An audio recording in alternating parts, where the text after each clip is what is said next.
కొన్ని ఉంటాయి, without side effects tablets కూడా ఉంటాయి. Like low dose hormonal pills ఉంటాయి, వాటికి సైడ్ ఎఫెక్ట్స్ యూజువల్గా ఉండవు. హై డోస్ ఉంటే సైడ్ ఎఫెక్ట్స్ ఉంటాయి. So we can go with low dose hormonal pills. అది కూడా ఒక స్పెసిఫిక్ టైం పీరియడ్ ఉంటుంది, ఒక 5 to 6 months, అంతకంటే ఎక్కువ వాడొద్దు. ఓకే. ఆడపిల్లలు పుట్టిన దగ్గర నుంచి కూడా ఒక రకంగా చెప్పాలంటే కష్టాలే. అంటే అబ్బాయిలకి లేవని నేను చెప్పను. ఎందుకంటే వాళ్ళు పుడతారు. పుట్టిన దగ్గర నుంచి ఆడపిల్లలకి 8 years 9 yearsకి వాళ్ళు మెచ్యూర్ కావాలి. ఎర్లీగా కొంతమంది 16 17 yearsలో మ్యారేజ్ చేయటం, అంతే చిన్న వయసులో వాళ్ళు ప్రెగ్నెన్సీ రావటం, 9 months బేబీ కడుపులో బేబీ ఉంది అన్నప్పుడు వాళ్ళు ఎంత టెన్షన్ పడాలి. ఆ చిన్ని చిన్ని పాదాలతో బాబు అట్లా మనం టచ్ చేస్తుంటే అదొక రకంగా హ్యాపీనెస్ కన్నా భయం ఎక్కువ ఉంటుంది. ఎంతో కష్టపడి వాళ్ళ బేబీని కనటం, ఇన్ని పెయిన్స్ తీసుకుంటారు కదమ్మా.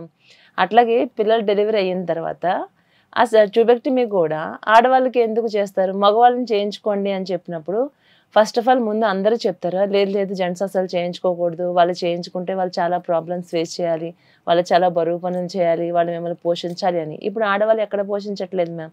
ఒక రకంగా చెప్పాలి అంటే అబ్బాయిల కన్నా అమ్మాయిలే ఎక్కువ కష్టపడుతున్నారు. వాళ్ళు ఇల్లు చూసుకుంటున్నారు, పిల్లల్ని చూసుకుంటున్నారు, అట్ ది సేమ్ టైం వాళ్ళకన్నా ఎక్కువ హార్డ్ వర్క్ చేస్తూ 9 to 10 hours బయట వర్క్ చేస్తున్నారు. ఇన్ని చేస్తున్నప్పుడు ఇది కూడా మన వాళ్ళే, అమ్మాయిలే ఎందుకు చేయించుకోవాలి, అబ్బాయిలు ఎందుకు చేయించకూడదు? నిజంగానే అబ్బాయిలు చేయించుకుంటే చాలా ప్రాబ్లమ్స్ ఫేస్ చేయాలా? లేదండి, ఇది అవగాహన లోపన అంతే.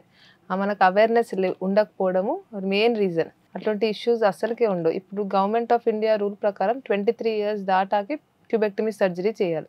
ప్లస్ పోస్ట్ కోవిడ్ ఎలాంటి సిచ్యువేషన్ వచ్చిందంటే, రెండో డెలివరీ అయినాక ఒకప్పుడు వెంటనే ఈరోజు డెలివరీ అయితే నార్మల్ డెలివరీ అవుతే విత్ ఇన్ 72 hours పిల్లలు కాకుండా ఆపరేషన్ తల్లి చేసుకుంటుండే, సిజేరియన్ అవుతే దాంట్లోనే చేసుకుంటుండే. సో కోవిడ్ వచ్చాక కొంతమంది పిల్లలకి కార్డియాక్ ప్రాబ్లమ్స్ రావడం 6 months 7 months తర్వాత బయటపడుతున్నారు. కాబట్టి రెండో డెలివరీ అయినాక యూజువల్గా సర్జరీ చేయట్లేదు. మూడో డెలివరీ అవుతే ఇంకా వాళ్ళ కన్సెంట్ పైన చేస్తున్నారు. సో మధ్యలో గ్యాప్ వస్తుంది. ఆ రెండో డెలివరీకి పిల్లలు కాకుండా ఆపరేషన్ చేయించుకోవడానికి ఆ పర్సన్ కి గ్యాప్ వస్తుంది, ఆ కపుల్ కి గ్యాప్ ఉంది. ఆ గ్యాప్ ఫుల్ఫిల్ చేయడానికి సర్జరీ చేయాలి. అది మేల్ చేసుకోవాలా ఫీమేల్ చేసుకోవాలా, హస్బెండ్ అండ్ వైఫ్ అండర్స్టాండింగ్ మీద డిపెండ్ అవుద్ది. అమ్మాయి చేసుకోవచ్చు, that will be third surgery. Suppose caesarean అయింది అనుకోండి, అది మూడో సర్జరీ అవుద్ది. మూడో సర్జరీ సిటీ లాంటి కండిషన్స్ లో లాప్రోస్కోపీ చేస్తారు. మళ్ళీ ఊరికి వెళ్తే మళ్ళీ సిజేరియన్ లాగా పెద్ద కోసే వాళ్ళు కూడా ఉంటారు. సో అన్ని మూడు సర్జరీలు చేస్తే అమ్మాయి is at risk of getting హర్నియాలు వస్తాయి, వీక్ అయిపోతారు, బ్లీడింగ్ ఇష్యూస్ వస్తాయి, అన్ని ఎన్నో కష్టాలు వస్తాయి. మళ్ళీ అందరు వర్కింగ్ ఉమెన్, మళ్ళీ వాళ్ళ పనులు కూడా చేసుకోవాలి, వెయిట్ గెయిన్ కూడా అవుతారు. సో ఆప్షన్స్ అవైలబుల్లో వాసెక్టమీ అనేది సర్జరీ ఇప్పటి నుంచి కాదు, ఎన్నో జనరేషన్స్ నుంచి ఉన్నది. ఈ వాసెక్టమీ సర్జరీకి యూజువల్గా సపోజ్ డెలివరీ అయినాక గ్యాప్ వచ్చింది అనుకోండి, ఆ గ్యాప్ లో ఈ couple both wife and husband should discuss ఎవరు సర్జరీ చేయించుకోవాలి. వీక్ అయిపోతాం అనేది, వీక్ అనేది అసలు ఆప్షనే లేదు. అటువంటి కండిషన్స్ కూడా రావు. తప్పించుకోవడానికి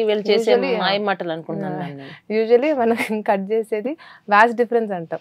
ఆ వాస్ డిఫరెన్స్ దగ్గరనే టచ్ చేస్తారు. అక్కడే లోకల్ అనెస్థీషియాలో అది నో స్కాల్పల్ టెక్నిక్ అంటారు, ఎన్ఎస్వి టెక్నిక్. ఆ టెక్నిక్ తోటి చేస్తారు.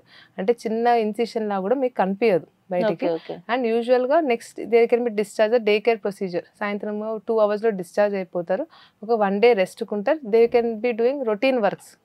యూజువల్లీ కొన్ని ప్రెషర్ వచ్చే పనులు చేయొద్దని చెప్తా, కానీ రొటీన్ వర్క్స్ అన్ని చేసుకోవచ్చు, ట్రావెలింగ్ చేసుకోవచ్చు, జాబ్కి వెళ్ళొచ్చు, అన్ని పనులు అన్ని చేసుకోవచ్చు. కాకపోతే అది వెంటనే పనిచేయదు. ట్యూబెక్టమీ అంటే వెంటనే పనిచేస్తుంది సర్జరీ. వాసెక్టమీ అనేది 3 నెలల టైం ఉంటది. అంటే ఆ స్పర్మ్ అనేది జెనిటల్ ట్రాక్ లో 3 months ఉంటది. మనం కట్ చేసినా కూడా యూజువల్లీ జెనిటల్ ట్రాక్ లో ఉంటది. కాబట్టి సర్జరీ వాసెక్టమీ సర్జరీ అయినాక 3 నెలలు జాగ్రత్తలు తీసుకుంటే, ఈ కాంట్రసెప్షన్స్ అట్లా వాడితే ప్రెగ్నెన్సీస్ కూడా రావు. హస్బెండ్ వీక్ అయిపోవడము, అర్నింగ్ కెపాసిటీ తగ్గిపోవడము, వర్క్ కెపాసిటీ తగ్గిపోవడం, అదంతా ఒక అపోహ. Understanding of wife and husband is more important then who should undergo surgery. అది ఎప్పుడు సడన్ గా ఈరోజు రేపు సర్జరీ అంటే ఈరోజు కూర్చొని మాట్లాడడం కాదు. When they start planning for the children, అప్పటి నుంచే వైఫ్ అండ్ హస్బెండ్ సరిపోతుందండి. ఫ్యామిలీ డిస్కషన్స్ లాంటివి పెట్టకుంటే వాళ్ళిద్దరు అండర్స్టాండింగ్ చేసుకుంటే, వైఫ్ ఇస్ ఆల్రెడీ ఇన్ని సర్జరీలు చేసుకునే రిస్క్ ఉంది, హస్బెండ్ లోకల్ అనెస్థీషియాలో చేసుకోవచ్చు. సో అవగాహన అనేది మన సొసైటీలో లేదు.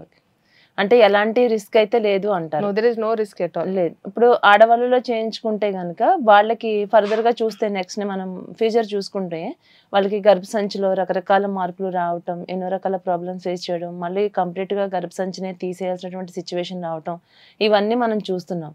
అంటే వీటికి గనక ఇక్కడ మనం ట్యూబెక్టమీ చేయించుకోకపోతే ఇక్కడే ఫుల్ స్టాప్ పెట్టొచ్చు అంటారు.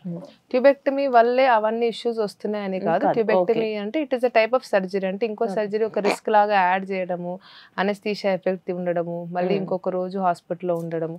కొంతమంది నాకు ట్యూబెక్టమీ సర్జరీ అయింది రెస్ట్ తీసుకుంటారు. మెయిన్ రీజన్ బెడ్ రెస్ట్ తీసుకుంటారు. 2 నెలలు 3 నెలలు 6 నెలలు తీసుకొని వెయిట్ పుట్ ఆన్ అవుతారు. ఆ వెయిట్ పుట్ ఆన్ అవ్వడం వల్ల సైడ్ ఎఫెక్ట్స్ అనేది ఎక్కువ చూస్తాం. సర్జరీ పరంగా there are no side effects. అంటే బ్లీడింగ్ పర్పస్ లాగా గడ్డలు అవ్వడం సైడ్ ఎఫెక్ట్స్ ఉండవు. కానీ ఆ ట్యూబెక్టమీ అయ్యాక మనం తీసుకునే జాగ్రత్తలు సరిగ్గా లేకపోతే యూజువల్లీ సైడ్ ఎఫెక్ట్స్ వస్తాయి. 1 to 2 months సర్జరీ అయినాక 1 to 2 months కొంతమందికి హెవీ ఫ్లో ఉంటుంది.